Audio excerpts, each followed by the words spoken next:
itong si Bato. Ha? Lumabas na naman, lumitaw na naman ang anjihan at kabiu-biuhan ni Bato. Ha? Ay mga kabunyog, senador yan ng Pilipinas ha? Senador ng Pilipinas. Nadali ng AI generated video. At ang masaklap, nagkalat pa. Ikinalat pa ang AI generated video at nagmalaki pa. Ha? Nagmalaki pa. Ha? At ayaw pang tanggapin na mali ang kanyang ginawa. Ay matindi itong senador ng Pilipinas, mga kabunyog. Ha? Ha? Ito si Bato de la Rosa. Hindi lang si Bato, pati si Basti Duterte. Ayan. Ha? Mayroon kasing AI generated video tungkol ito sa impeachment ni Sara, ha, mga kabunyog. Mayroong AI generated video, may ginawang video yan, oh, tinitingnan nyo yan, ini-interview. Ayan, oh. Ini-interview yung mga teenagers, mga estudyante na mga teenagers, mga Gen Z, O ngayon, ini-interview siya tungkol sa impeachment ni Sara. Ay pro Sara yung kanyang mga pananaw. Pinanood ko 'yan, sabi niyan, yung teenager diyan, siya daw tingin niya hindi dapat ang impeachment kasi politically motivated ito. Ayun. Ayan. Kaya daw 'yan, dapat daw itigil na yung impeachment. Ayan. Ngayon, tuwang-tuwa si Bato na mayroong kabataan na nagsasabi ng ganyan. Ang ginawa ni Bato, shinare. Shinare, mga kabunyog. Ito yung post ni Bato. Ito yung post ni Bato. Sabi ni Bato, ayan mayroon pa siyang comment. Sabi niya, Ronald Bato de la Rosa yesterday at 7:49 a.m. Mabuti pa ang mga bata nakakaintindi sa mga pangyayari. Makinig kayo mga yelo at mga komunista. Yan yan yung comment ni Bato tapos sabay share. Share ni Bato yung video. Tuwang-tuwa si Bato na may mga kabataan daw na na mabuti pa daw itong mga kabataan alam ang mga nangyayari sa bansa. Dahil nga yung sabi nga diyan sa AI generated video na yan, ang sabi ng teenager diyan, dapat hindi ituloy ang impeachment kasi politically motivated naman yan. Kaya shinare ni Bato. Sabay nag-comment si Bato na mabuti pa ang mga kabataan. Kayong mga yelo at mga komunista, makinig kayo. Proud na proud si Bato. Nakakuha siya ng video na pwede niyang ikalat. Yan, shinare. I-shinare, kinalat ni Bato. Ngayon, ganun din si Baste. Ito naman si Baste, sabi naman ni Baste, yan, Sebastian Duterte, June 14 at 10:46 p.m. And the liberals say they have Gen Z support. Come on. Yan. Kinakantsaw naman ni Baste na ang mga liberals daw, ang mga dilawan, pinagmamalaki na mayroon silang suporta ng Gen Z, yung mga kabataan. Pinagmamalaki ni Baste yung video na yan. Tingnan nyo. Panuorin nyo ito. Come on. Kaya si Bato sa si Baste, pareho sila na paniwala diyan. Akala nila genuine yan. Akala nila mga kabataan talaga yan na naghahayag ng kanilang Kaya proud na proud si Batong i-share. Proud na proud din si Baste. Ay hindi nila alam AI generated yung video. Kaya ngayon ang pinag-uusapan ngayon, senador ng Pilipinas nagkakalat ng fake na video. Kasi tingnan niyo mga kabunyog balita ngayon sa iba't ibang mainstream media. Senador Bato at Mayor Baste nadali ng AI generated video. Mapapansin mo naman kasing AI generated. Tingnan niyo naman yung mukha ng tingnan niyo naman yung mukha. Tayo napapansin natin 'yan. Napapansin natin yan kapag mga AI generated. Kaya lang itong si Bato, sa sobrang excitement ha, excited si Bato na mayroong kabataan na nagsasalita na kontra sa impeachment. Oh. Ngayon, dahil siguro bihira silang makarinig ng kabataan na nagsasabi ng gano'n. Na-excite si Bato. Biglang kinalat. Oh, sabi ni Bato, mabuti pa tong mga kabataan. Alam ang mga nangyayari. Ayan. Kaya ngayon, laman ng mga balita si Bato. Yan. Kaya actually yan ang headline ng ng Billionaire News Channel ilagay ko nga yung diyan. Ayan yan Anong nakalagay sa ilalim? Nadali ng AI. Ganyan yung headline ng Billionaire News Channel. Ang masama pa dito kay Bato, ayaw niyang tanggapin na mali yung ginawa niya.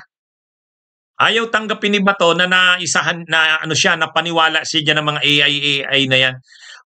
Obvious naman na si Bato ay naloko. Bakit?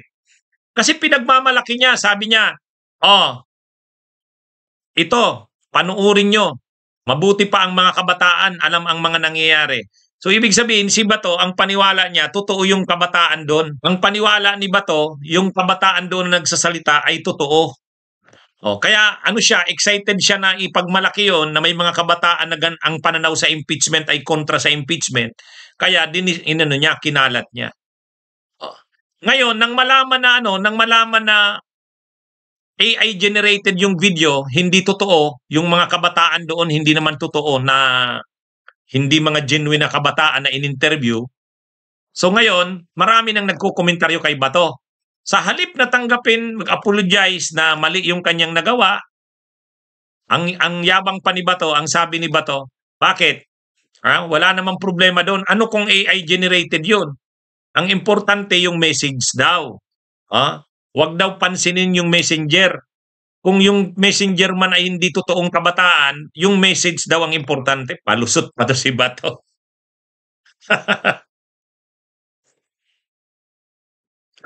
Ayaw tanggapin. Tama ka, Tricia Kayla Cruz. Ayaw tanggapin ang katanjihan. Anyway. Ay, mga kabunyog, mga kababayan. Ang nakakahiya dito dahil senador ito ng Pilipinas. Senador ng Pilipinas. Ayaw niyang tanggapin na naisahan siya ng AI. Akala niya totoo yung kanyang kinakalat. Akala niya totoong mga kabataan yun na nagsasalita kontra sa impeachment. Ngayong na siya, napahiya na, ayaw tanggapin na mali ang kanyang ginawa. Ang sinasabi na lang ni Bato, mga kabunyog, mga kababayan, wala namang masama doon. Ano naman kung AI yun? Sabi ni Bato, ang importante daw yung mensahe nung video, hindi daw yung messenger. Wow. Palusot pa si Bato. Aminin mo na, Bato, na naisahan ka. Excited ka. Akala mo may mga totoong kabataan na lantarang naghahayag ng kanilang pagkontra sa impeachment. Ano't yan eh. Ang mga youth nyo kasi yun, gurang. Gurang, hindi youth. Sila Cardema ang inyong mga youth. Ayun. Kaya yung inyong mga youth, mga gurang, hindi youth. Kaya nang makakita si Bato ng video ng mga youth na nagsasalita kontra sa impeachment ni Sara, na-excite si Bato, natuwa. Sa sobrang tuwa, kinalat, shinare. Hindi niya na nakita na yun ay AI generated. Kaya lang ngayon na nasukol na siya, napahiya na, sa halip na mag-sorry, pinagtanggol pa ang kanyang ginawa. Wala naman daw masama doon. Ang importante daw yung message na nire-relay nung nasabing AI video. Kahit daw hindi totoo yung kabataan doon, ang importante yung sinasabi doon. Nagpapalusot pa. Gayon din si Baste. May ang masama kasi dito kila Bato, sobrang tiwala sila doon sa sinishare nila to the point na may mga tira pa eh. Halimbawa, sabi ni Bat, may mga patama pa si Bato sa mga mga ano, ito, may mga patama pa si Bato eh. O yan o. Sabi ni Bato, mabuti pa ang mga bata nakakaintindi sa mga pangyayari. Makinig kayo mga yelo at mga komunista. O di imaginein mo yan. Mayroon pa siyang mayroon pa siyang tinitira yung mga yelo at mga komunista. O. Yan. Ganon din si Baste. Si Baste, ganon din.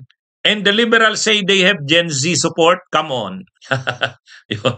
Kumbaga pareho sila, binibira nila yung mga dilawan at saka mga liberals at saka mga komunista. Oh, yan ang problema. Kaya lang mga kabunyuga, sa totoo, nakakaalarma ito. Nakakaalarma ito. Sa ngayon, kumakalat ang maraming mga AI-generated videos na gawa-gawa ng kampo ng mga Duterte. Kung makikita nyo yan. Pagdating ng 2028 elections, ay lalaganap ito. Grabe. Kaya dapat ngayon pa lang, kontrahin na talaga natin itong ganitong mga propaganda.